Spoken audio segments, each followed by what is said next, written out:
Court is now in session. We're charging DeMarcus with first-degree murder because he killed William Evergreen.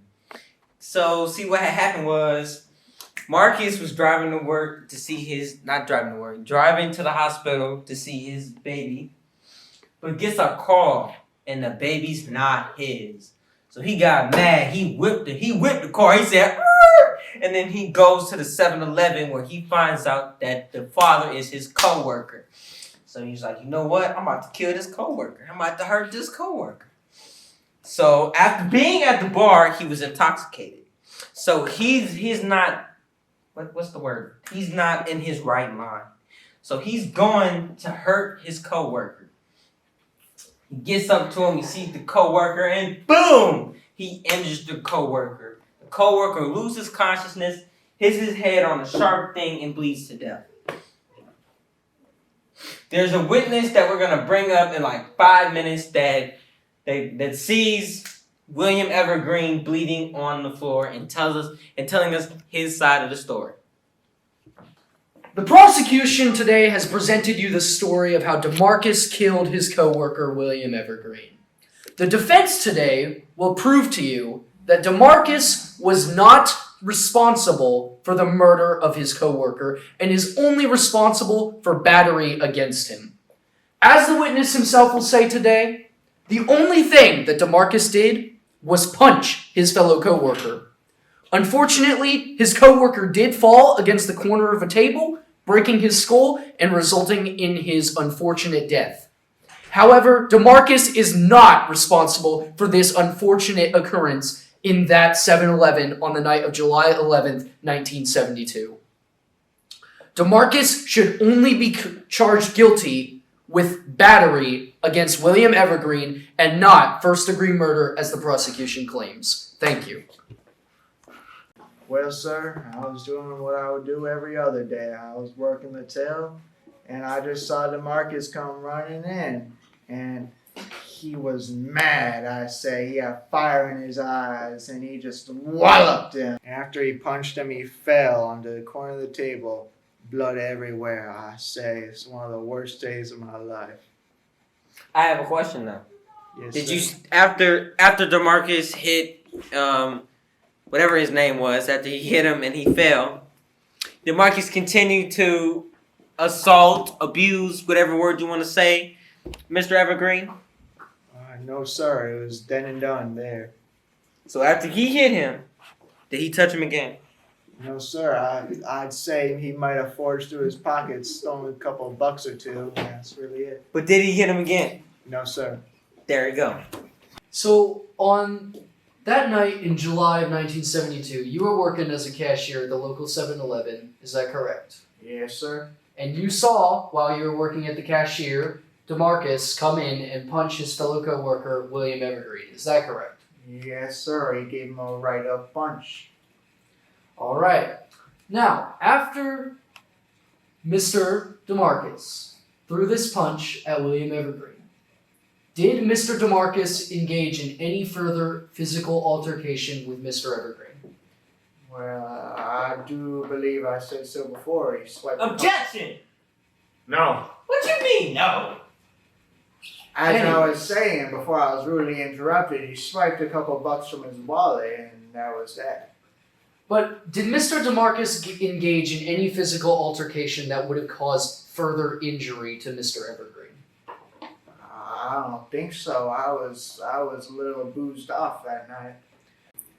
So, according to police testimonies taken after the event occurred, you said that there was a lot of blood after Mr. DeMarcus threw his punch at William Evergreen.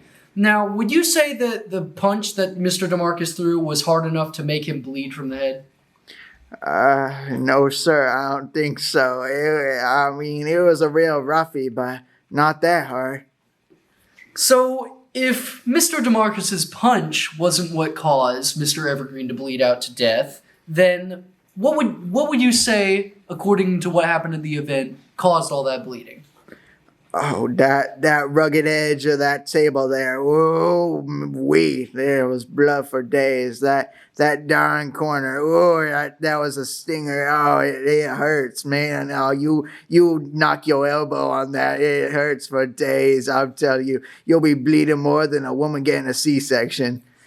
So it was Mr. DeMarcus hitting his head on the corner of the table that caused all the bleeding, correct? Well, you put it like that, I think so. So the only injury that Mr. DeMarcus inflicted upon William Evergreen was the initial punch that he threw, which caused William Evergreen to fall, hit his head on the corner of the table, and then bleed out before an ambulance could arrive, correct? Yes, sir. Thank you. That's all the questioning I have. I think DeMarcus is what is he? He's guilty. He's guilty because I don't like him personally. He took my drink at the bar, so that's why I'm mad at him. So that's it. So my client clearly cares more about his cocktails and his concerts than about serving justice under the law. This guy is clearly innocent, and I have proven that in this trial today. Thank you. I want to know what you saw when you was getting snacks.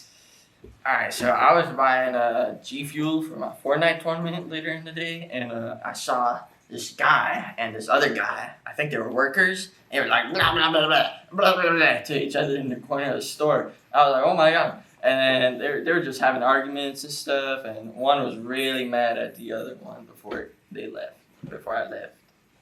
So you With didn't my see any Chief. physical altercation? I didn't see anything physical. I You only sure? saw verbal, like blah blah blah blah. Did you see anything? Did you see anything while you were sitting in your car after?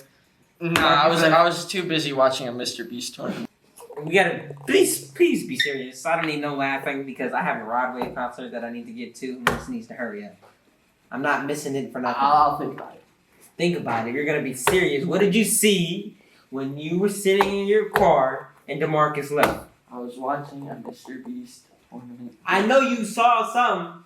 It's not hard to see a 6-foot dude with blood on his hands walk out the grocery store. Fine. I saw him walking out. He had a little bit of a blood stain on his shirt. Little bit. How big is a little bit? Like, oh.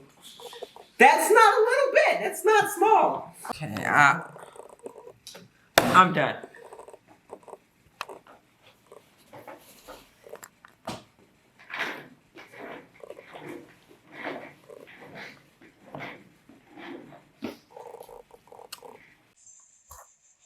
So, Mr. Rodney, was it? Yes, Rob. All right. That's my name.